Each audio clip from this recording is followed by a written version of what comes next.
Hey Camaro, last time I was leaving off with the drip rails, I forgot to mention the distance and the spacing that I was going.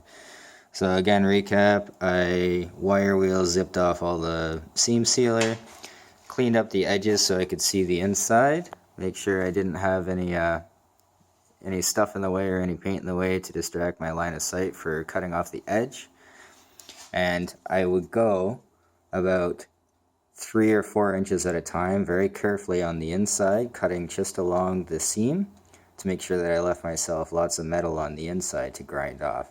So I was cutting 4, maybe 3.5, 4 inches at a time, and then take your cutting wheel and cut in very carefully and let that metal fall off, let it cool, and then grind it flush. I was a little bit shaky with the previous recording, but here's what it looks like when it's cut off. I'm just going to hold it here for a minute, try to get it to focus. So you can see I got maybe about 2 millimeters of thick metal that I've got left.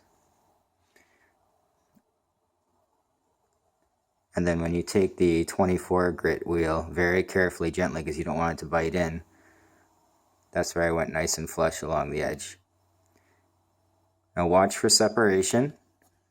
Areas like right here, it's not necessarily your work, it's just that the car might be old, or when they're putting it together drunk at the factory. This isn't actually separating, that's just rust.